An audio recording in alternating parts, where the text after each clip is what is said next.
What lengths will Peter Parker be willing to go to if it means saving the life of Mary Jane from a twisted alternate version of New York? Well, let's hop into the pages of Amazing Spider-Man issue number 23 and find out together, shall we? Alrighty then, so picking up directly from where the last issue left off, we had stepped 6 months back in time to finally unravel the mysteries of what exactly happened between Mary Jane, Paul, and a mysterious villain who actually turned out to be the power-mad mathematician Dr. Rabin working for evil Mayan blood gods. I was actually confused in the last issue, thinking that Mary Jane and Peter had stepped back in time when in reality they had only stepped into some sort of weird twisted version of New York where Mayan monsters were running amok. Peter had tried to use some of his highly advanced spider tech to send Mary Jane home, but when the two of them were attacked by the Wyep, one of these Mayan gods, Mary Jane ended up pushing Peter through a portal, which just so happened to bring him outside of Pennsylvania. In fact, Peter hit the ground with such amazing force he left a giant irradiated crater behind him, one that ended up catching the attention of the local authorities. But because apparently Spider-Man don't talk to no cops, he decided the best course of action would be to run and leave his Spider-Man costume behind. This will bite him in the ass later on, and is just the first of what will end up being many, many boneheaded decisions that this story needs to make occur so that the next thing can happen. Spider-Man steals some civilian clothes from a washing line and then hightails it back to New York, the big question being where and when exactly did he end up coming back through the portal.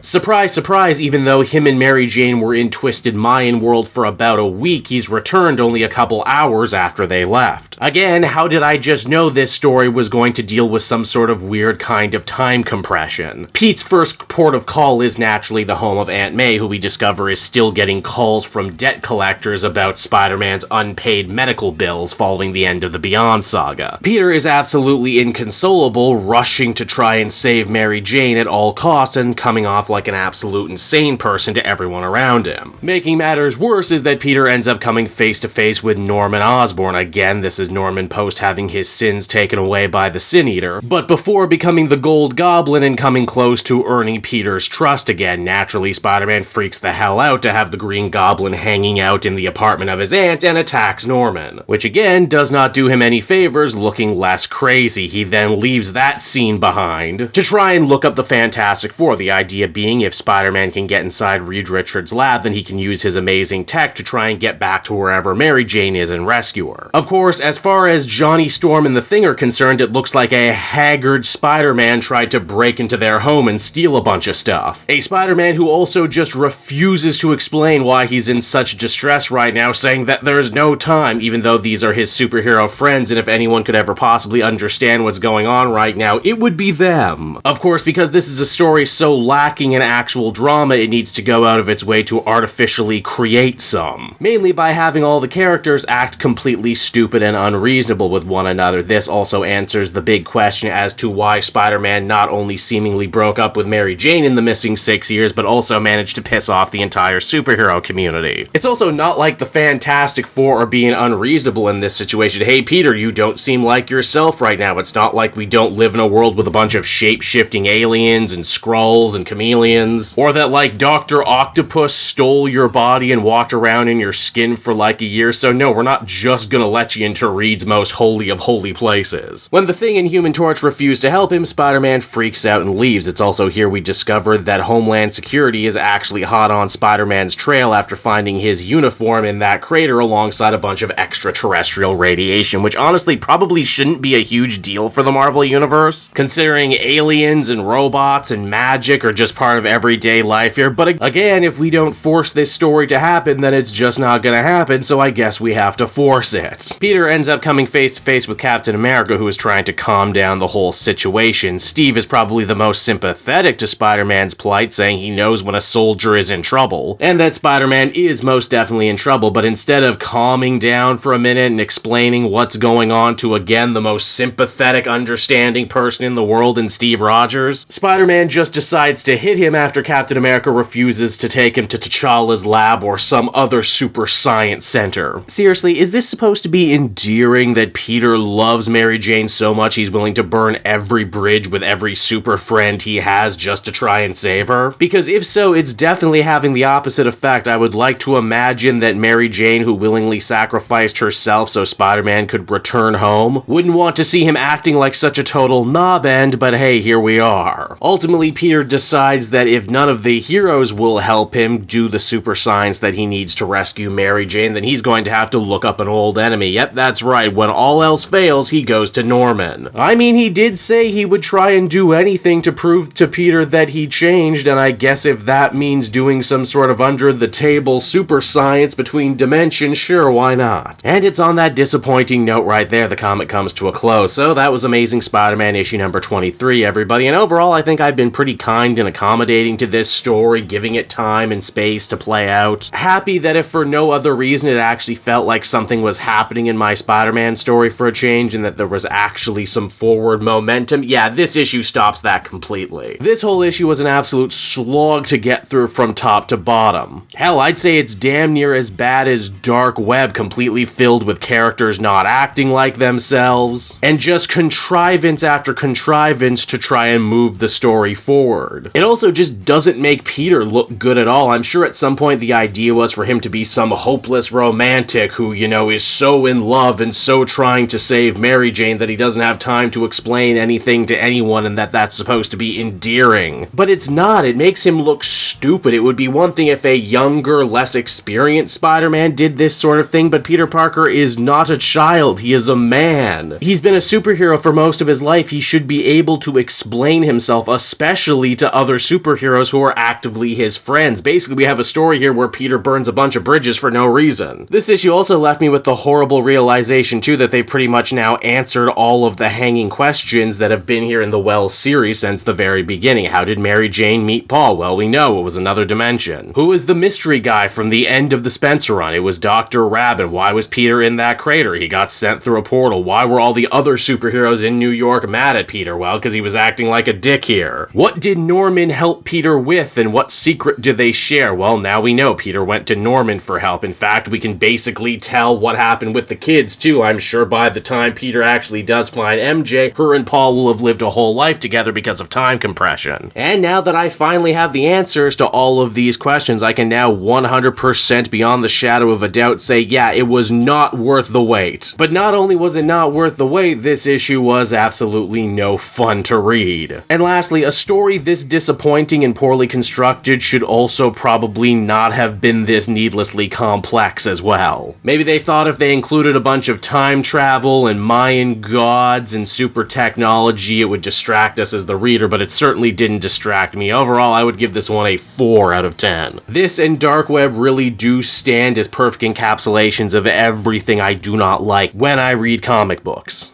Hey there everyone, it's your old pal Cape Jewel, and if you're seeing me right now, that means you watched to the end of the video, which I am very appreciative of. It really helps drive engagement and retention and all that other good YouTube stuff. So does liking and commenting. Wink wink. If you like my content too, you should check out my Patreon page. We just redid all the tiers, so there's a ton of great rewards. You can become a patron for as little as $1 a month, and well, it would just really help me out. It's never expected, but always appreciated. So until next time everyone, I've been Cape Joel, and I will see you next time. Bye-bye.